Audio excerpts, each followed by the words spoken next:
Up next, we have Bob Gatenby. He's a professor at the Moffitt Cancer Center, and he's also the co-director of Cancer Biology and Evolution Program. And today he's going to be speaking on, can adaptive cancer therapy reduce evolutionary pressures? Welcome, Bob.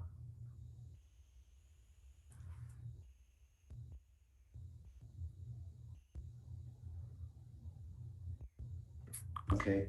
Can you see my screen okay? We can. Okay, thank you. Great.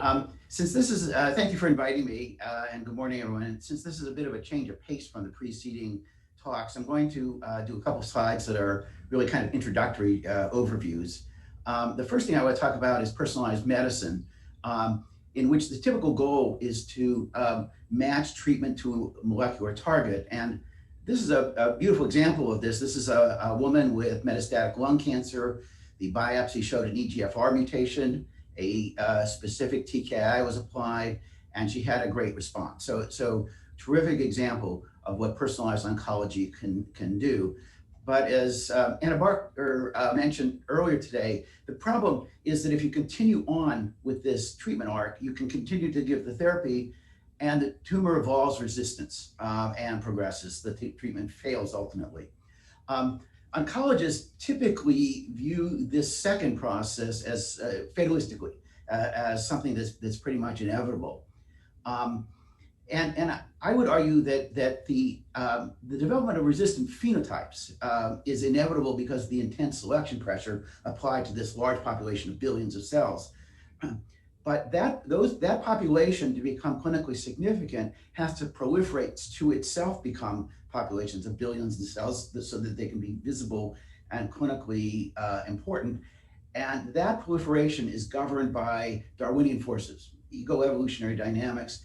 And I would propose that those dynamics are specific to the patient, to the tumor, and to the drug, and therefore should also be considered part of personalized oncology.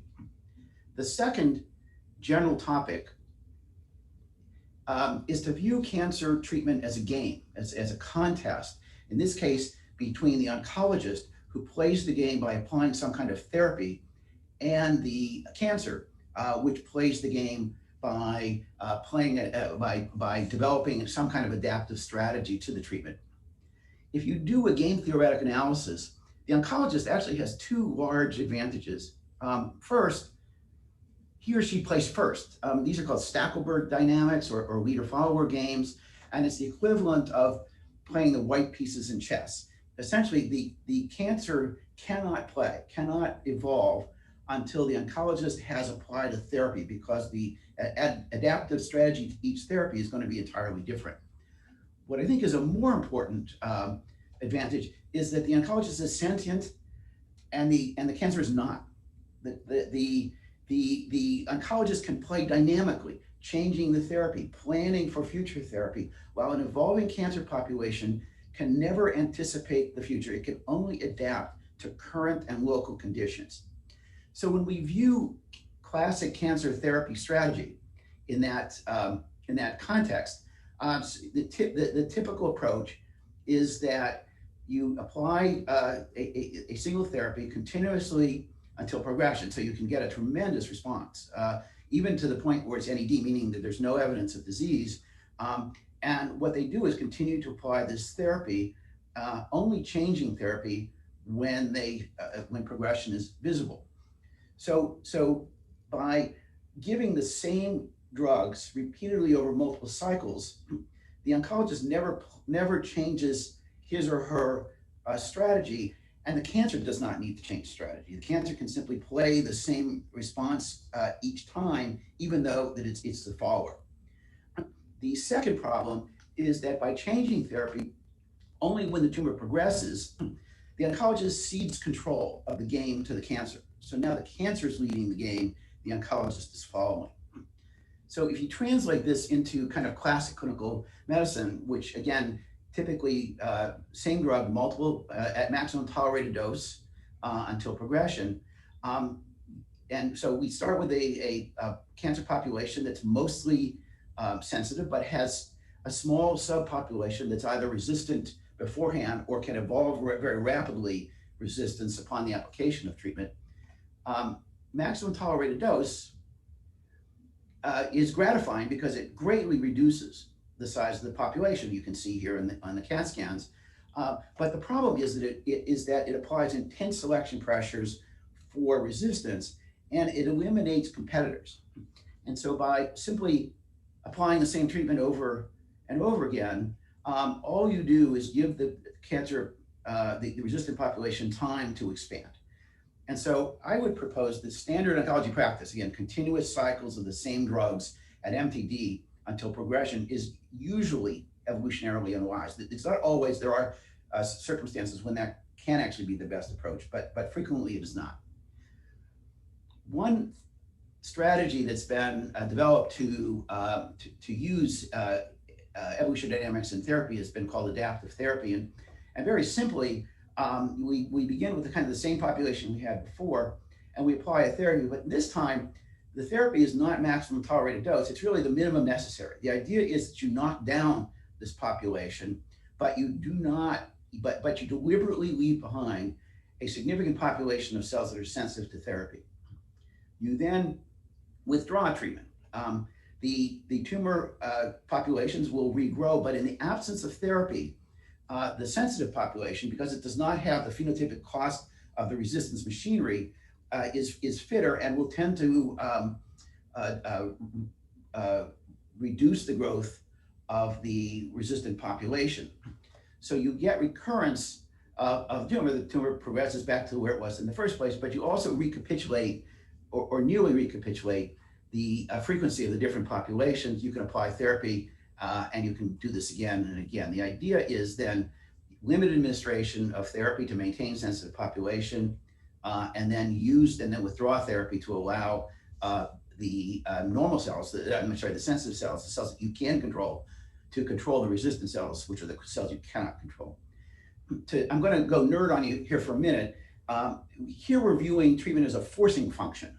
The idea in it here is that when you apply it at the correct time, you can induce an oscillating near steady state. And so this is a very dynamic approach to a dynamical complex system. This was evaluated theoretically through a number of modeling studies and in preclinical models, but the first clinical application looked at abiraterone therapy, which blocks androgen synthesis in men with castrate-resistant prostate cancer. This has been extensively evaluated. Here's a large study in the New England Journal. About 2/3 of men respond, and the typical time to progression radiographically is 8 to 16 months, depending on prior therapies. To do this, we began with a model. How do we build evolution models to design these trials? And we started by simply defining the subpopulations. We have 3 T+. These are cells that are that require exogenous testosterone. This is the dominant population at the time prostate cancer typically presents. These are sensitive to androgen deprivation therapy. We have TP cells. These are cells that produce abiraterone. They're sensitive to the abiraterone. And they can also promote T+ cells through a cheating mechanism. They spill testosterone into the environment, and these T+ cells, which ordinarily do not get androgen because of the ADT, can use that to proliferate. And then we have the T- cells, and those are the bad guys. Those are the ones that we want to suppress. So we began by developing models of the evolution using standard Walker-Volterra equations. We look at the tumor oncologist game by modeling a trial as a payoff matrix. Now, integrating an adaptive therapy mathematical model into clinical practice is not a trivial matter. And Jinsong Zhang was the very smart and brave oncologist who did this in prostate cancer. Basically, we took the models and we adapted them to as low risk as possible to avoid any catastrophic outcomes. So we give it abiraterone initially. When the PSA, which is the serum marker, gets below 50% of the pre-treatment value, abiraterone is discontinued. Treatment grows, the tumor grows, but again, treatment-sensitive cells, we anticipate, these are the TP and T+ cells, will suppress the growth of resistant cells. And then we predict that we could resume abiraterone in these kind of cycles that I showed you before. And the simulations predicted that we could control the tumor for 2 to 20 cycles. The trial has now met its accrual goal, and in the majority of patients, in fact, we see cycles as shown here. The cycles show greater variability in their length than we had anticipated. Some can go up to 14 months, as shown here. The earliest recurrence is at 2 cycles. Some patients are still on treatment at 14 cycles. So the low limit of the prediction is correct. We don't know whether the upper limit is correct. There's also an interesting and unpredicted outcome in a few of the patients, about 1 in 4. In this case, what I'll show you here is that abiraterone is given, the PSA goes down, we stop abiraterone, and absolutely nothing happens. The tumors, the PSA and the tumor radiographically simply drift in this kind of low-level state for months or years before actually returning. This suggests that by reducing the population size, we've achieved a new steady state. And this points to dynamics that we didn't really anticipate, which is the novel ecoevolutionary dynamics of small populations. This is the subject of renewed interest, and I'm going to return to this in a little bit. This is the current status of the trial. We have a contemporaneous cohort that received, the patients were eligible for the trial, but received standard maximum tolerated dose abiraterone. All of these patients have progressed. In the adaptive group, we actually have 4 patients that are still undergoing cycles at about 5 years out. This is a statistically significant difference. The adaptive therapy group received on average 41% of the dose of drugs that they would have received had they been receiving maximum tolerated dose. Some economists did some analysis, and they said that there was a $50,000 reduction in cost to each patient per year. And I'm going to go nerd on you one more time here. What this global difference means is that the treatment-sensitive cells have a non-zero, a positive competition coefficient, meaning that their presence alters the proliferation of the resistant population. And therefore, the total suppression should be a function of both the competition coefficient and the size of the population. So NS is now the number of sensitive cells. I'm sorry, that's a typo. And now this becomes important because what we're finding is that a trial that is based on a mathematical model allows us to investigate every patient in the trial. So rather than the traditional approach where we just look at the cohort, we can begin to look at individual patients by using an inverse problem approach. We can back out from the data several of the key parameters. So we can now run the model backwards for each patient and estimate the initial conditions that would have given rise to the observed clinical outcomes. We can then say, how could we have done this better? What did we do wrong? What did we do right? So here's an example of a patient who had underwent 6 cycles and progressed after 30 months. We can analyze this patient, and you remember that I said that the suppression of the resistant population is based on the competition coefficient multiplied by the population of sensitive cells. What we find is that when you reduce the PSA to 50%, the population of sensitive cells becomes insufficient to fully restrict the proliferation of the resistant cells, and as a result, you always get a slight blip up of that resistant population. So, as an example, so suppose instead of the 50% that we stop therapy at 20%. So PSA declines 20%, stop and wait till the next cycle. We can model that. And what it said is, in this patient, had we done that strategy, we would have had shorter cycles, but we would have maintained control for 58 cycles, greater than 5 years, so more than double the time to progression of the way that we treated him within the trial. So the point is that when we go to individual patients, the mathematical analysis allows us to understand what we did right, what we did wrong, and then can point us in directions for future strategies with this drug, and can also serve as the basis for evaluating strategies when you add additional drugs, the other agents, to the protocol. To say that that this approach has not received universal acceptance by oncologists is kind of understates it. But as I began working with pediatric oncologists, what they said was to me very important. We're pediatric oncologists. We're dealing with kids in their teens. Extending their life by 5 years is nice, but we want cures. You got to come up with a better approach. And the oncologist, it made me think about drugs. About when the point of this is that he's looking for magic bullets. He wants drugs, a drug or a combination of drugs that will cure the patient. So I kind of returned to the drawing board here and really went back to an old concept. This is, many people have talked about this before, but the idea of cancer cure as an extinction of a large, diverse, and spatially dispersed clade. Now, the popular imagination, when we talk about extinction, always goes to the dinosaurs. And this idea of extinction due to the application of overwhelming evolutionary force. The problem, of course, is that this same evolutionary force also kills 60% of the other land animal species.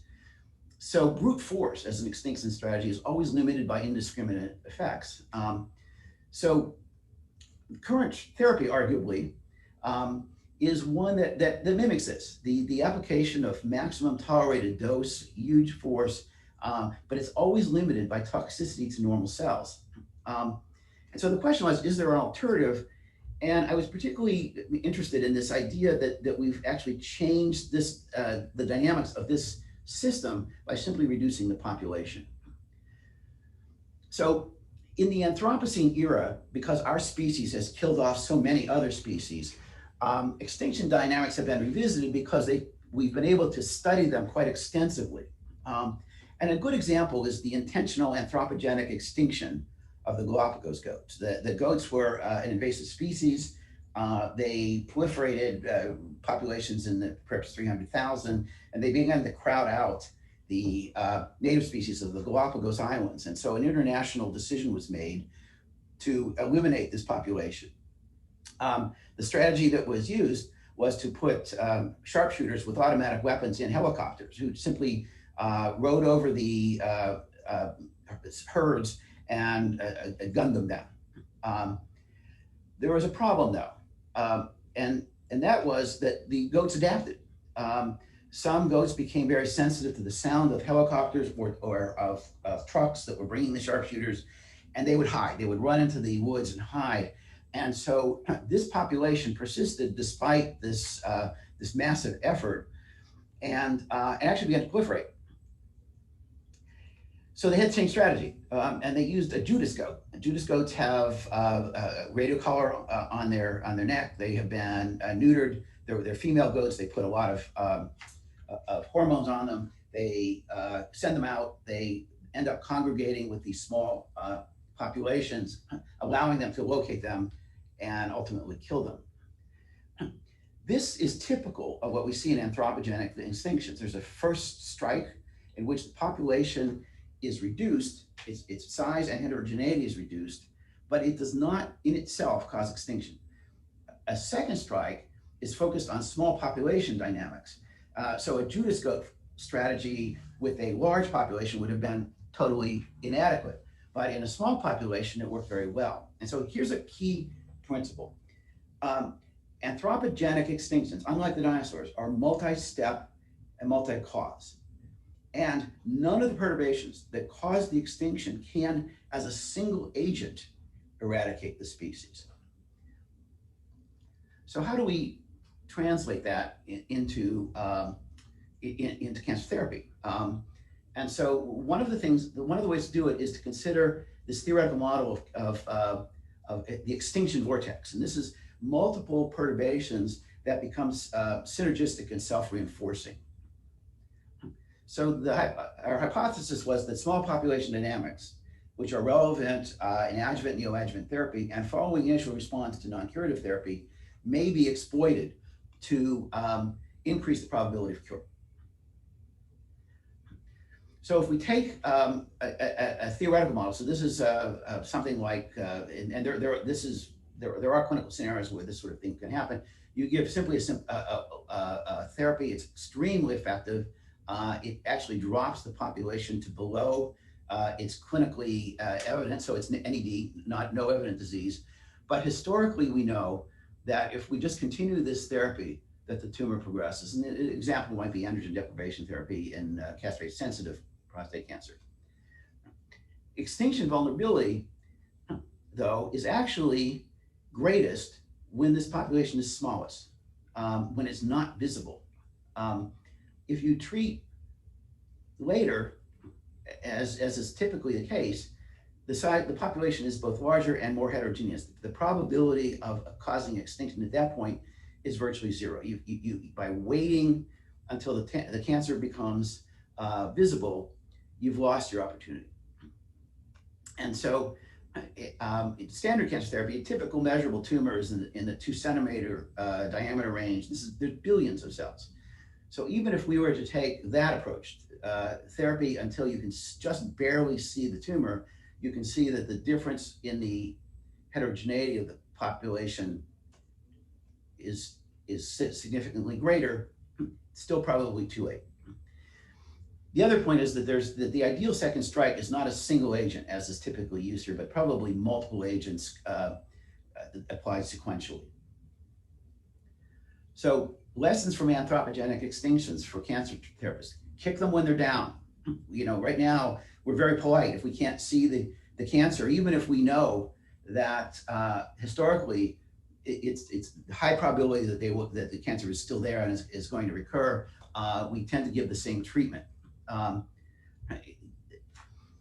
The other lesson is the final nail in the extinction coffin is rarely the first strike.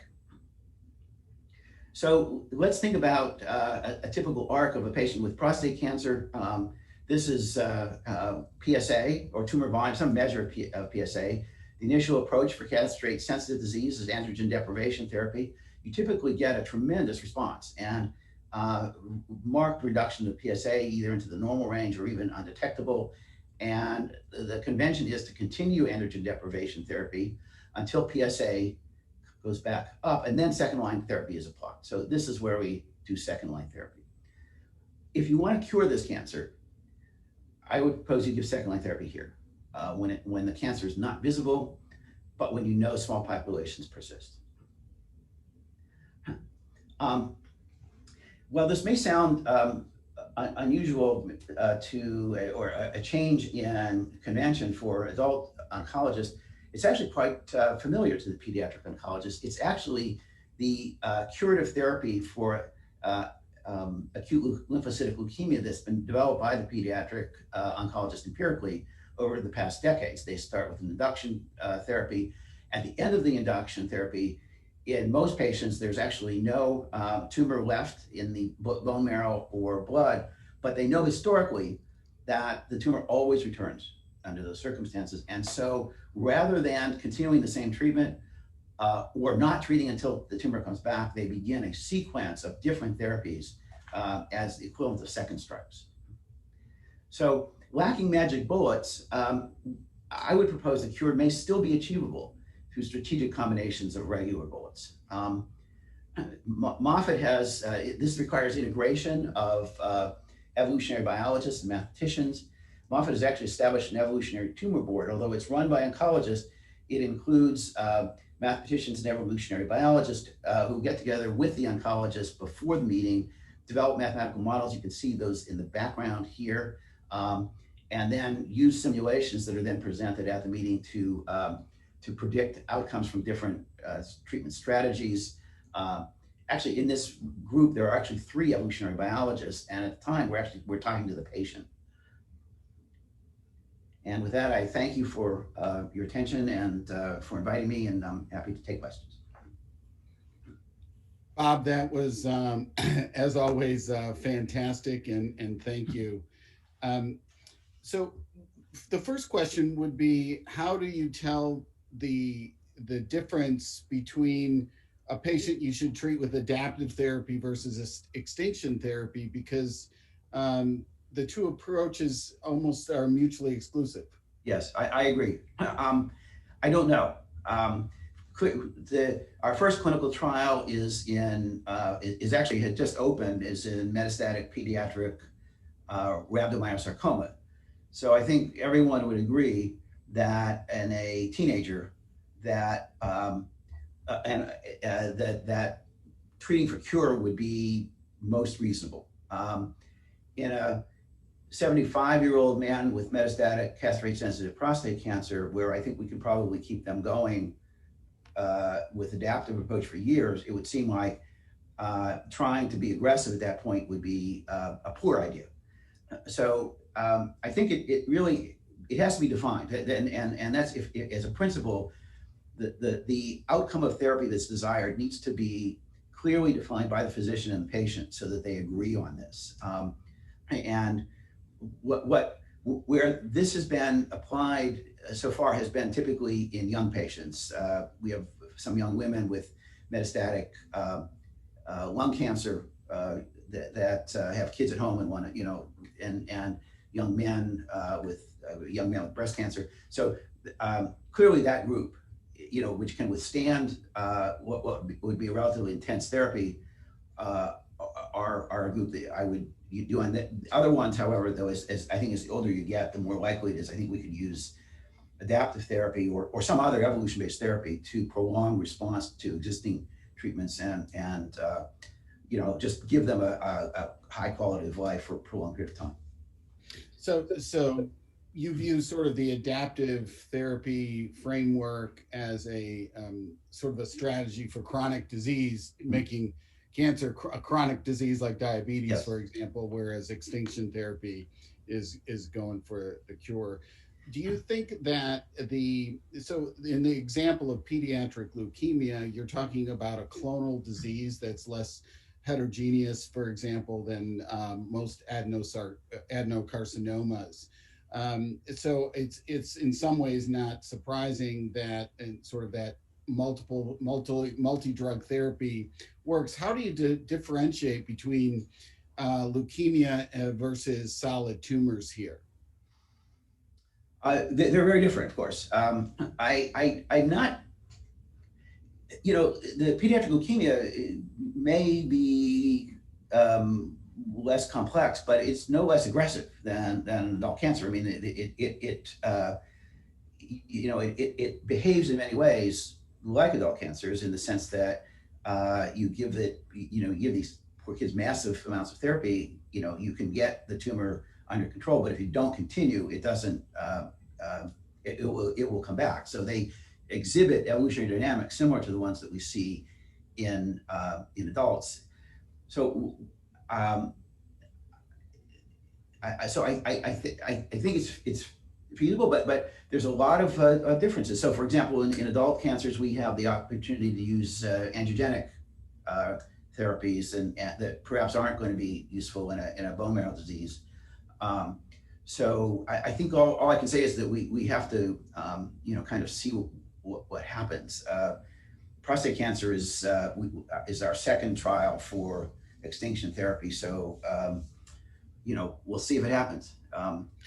Yeah. I think it's great. There are multiple questions appearing in the chat that we don't have time to get to, but we will this afternoon. Again, Bob, thanks for a great presentation, and I'll turn this over to Tamara.